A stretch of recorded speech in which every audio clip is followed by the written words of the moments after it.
Praise the lord. ప్రభువును ప్రియరక్షకుడైన యేసుక్రీస్తు వారి ఘనమైన నామములో వందనాలండి. దేవుని మహాకృపను బట్టి అందరూ కూడా క్షేమకరంగాను ఆరోగ్యకరంగా ఉన్నారని దేవుని ప్రేమలో తలుస్తూ ఉన్నాను.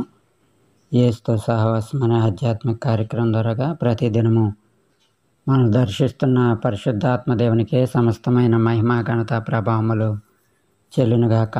ఈ దిన ధ్యానము కొరకు మార్కు సువార్త 4వ అధ్యాయము దేవుని యొక్క లేఖనాల్లో మనము 38వ వాక్యాన్ని మనం జ్ఞాపకం చేసుకుంటున్నాం. ఆయన దోణి అమరమున తలగడ మీద తలవాల్చుకొని నిద్రించుచుండెను. వారు ఆయనను లేపి, బోధకుడా, మేము నశించిపోవచ్చున్నాం, నీకు చింత లేదా అని ఆయనతో అనిరి. ఈ మాట మార్కు సువార్త 4వ అధ్యాయము 38వ వచనంలో మనం చూస్తాం. అయితే 35వ వచనం నుండి చూస్తే, ఆ దినమున సాయంకాలం అయినప్పుడు ఆయన అద్దరికి పోదుమని వారితో చెప్పగా, వారు జనులను పంపివేసి ఆయనను ఉన్న పాటున చిన్న దోణిలో తీసుకుని పోయిరి. ఆయన వెంబడి మరికొన్ని దోణులు వచ్చెను. అప్పుడు పెద్ద తుఫాను రేగి ఆయన ఉన్న దోణి మీద అలలు కొట్టినందున దోణి నిండిపోయాను. ఆయన దోణి అమరమున తలగడ మీద తలవాల్చుకుని నిద్రించుచుండెను. వారు ఆయన లేపి, బోధకుడా, మేము నశించిపోవచ్చున్నాము, నీకు చింత లేదా అని ఆయనతో అనిరి. అందుకు ఆయన లేచి గాలిని గద్దించి నిశ్శబ్దమై ఊరకుండమని సముద్రంతో చెప్పగా, గాలి అణిగి మిక్కిలి నెమ్మళమాయెను. అప్పుడు ఆయన, మీరెందుకు భయపడుచున్నారు, మీరింకనూ నమ్మిక లేక ఉన్నారని వారితో చెప్పెను.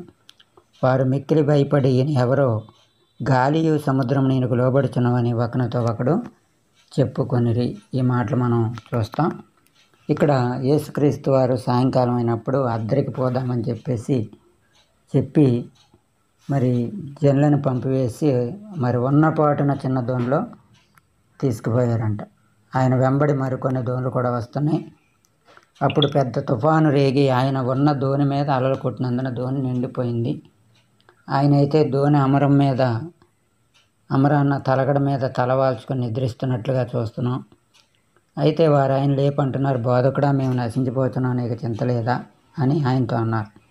అందుకు ఆయన లేచి గాలిని గద్దించి నిశ్శబ్దమై ఊరుకుండా మన సముద్రంతో చెప్పినప్పుడు మరి గాలి అణిగి మిక్కిలి నెమ్మళమైనట్లుగా చూస్తాం. ఇక్కడ మరి ఆయన ఉన్న దోణి మీదే అలలు కొడుతున్నాయి. ఆయన ఉన్న దోణి మీదే సముద్రపు కెరటాలు పడుతున్నాయి. అయితే ఆయన కూడా అక్కడ ఉన్నాడు కనుక వీళ్ళు అంటున్నారు, మేము నశించిపోతున్నాం, నీకు చింత లేదా అని అడుగుతున్నారు. అంటే యేసుక్రీస్తు వారు కూడా అదే దోణిలో ఉన్నారు.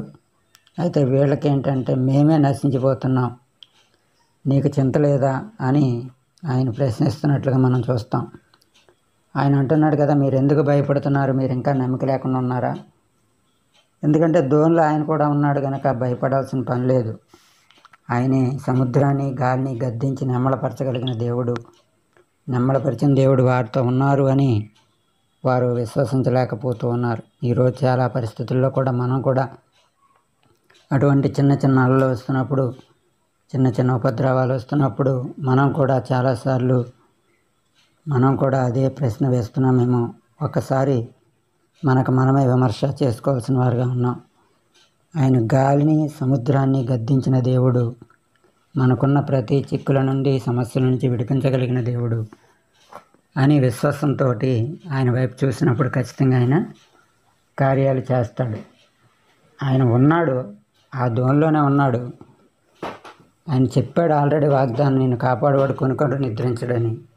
కానీ వీళ్ళకి నమ్మకం లేక మేము నశించిపోతున్నాం, నీకు చింత లేదా అని ప్రశ్న వేస్తున్నారు.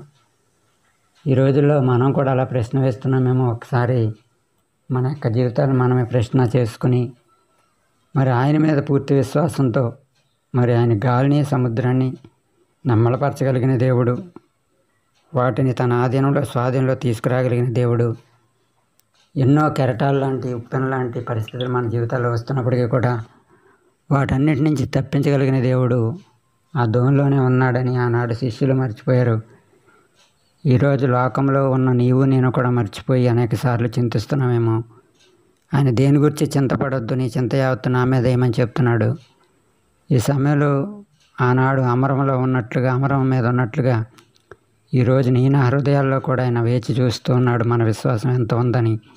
ఒకసారి మన విశ్వాస పరిమాణం ఎంతో మనకు మనమే పరీక్ష చేసుకుని మన విశ్వాసులుగా ఉన్నామా, అవిశ్వాసులుగా ఉన్నామా, అల్ప విశ్వాసులుగా ఉన్నామా అని మనకు మనం విమర్శ చేసుకుని ఆయన సన్నిధిలో ముందుకు సాగే వరకు ఉండాలని ప్రభువుపేట తెలియజేస్తూ దేవుడి కృపావాక్యం మన వెనుకలో దీవించి ఆశీర్వదించునుగాక.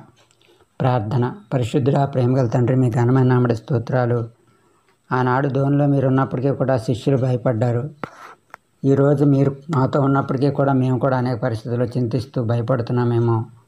ఈ యొక్క హెచ్చరికమైనటువంటి మాటల ద్వారా మా యొక్క జీవితాలకు ఆదరణ కలిగించి, మా జీవితాల్లో నెమ్మది కలిగించి, ప్రతి పరిస్థితిని కూడా చక్కపరచగలిగిన దేవుడు మీరున్నారని, మీ వైపు చూస్తూ ముందుకు సాగినట్లు సహాయం దయచేయమని, ఈ వాక్యాన్ని విన్న అనేక మంది జీవితాల్లో అటువంటి గలిబిళ్ళు, అటువంటి తుఫాన్లు, అలజడులు ఉంటే వాటన్నిటి నుంచి విడుదల దయచేసి మీరే మహిమ పొందుకోమని, నానాటికి ఈ యొక్క యేసుతో సహవాసం అనే ఆధ్యాత్మిక కార్యక్రమాన్ని స్థిరపరిచి బలపరిచి అనేక హృదయాలు తట్టబట్టకు తెరబట్టకు సహాయం దయచేయమని, యేసు పరిశుద్ధ నామములో చిన్ని ప్రయత్నాన్ని మీ కృపలో జ్ఞాపకం చేసుకోమని, ఈ వాక్యాన్ని వింటుండగా వాక్యంలో ఉన్న అభిషేకము అనేక హృదయములు తెరవబడునుగాకని ప్రార్థన చేస్తున్నాను ప్రభా.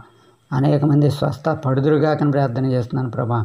ఓ రీబా మారా మందర అనేక మంది హృదయాలు అయినా మీరే తెరిచినైనా ప్రభా, గర్భాలు తెరిచి గొప్ప కార్యములు, మేలైన కార్యములు జరిగించి మహిమ పొందమని యేసునామములో అడుగుచున్నాము తండ్రి. ఆమెన్. మీ ప్రార్థన అవసరాల కొరకు pastor Mohan 9848617879. May God bless you. Amen.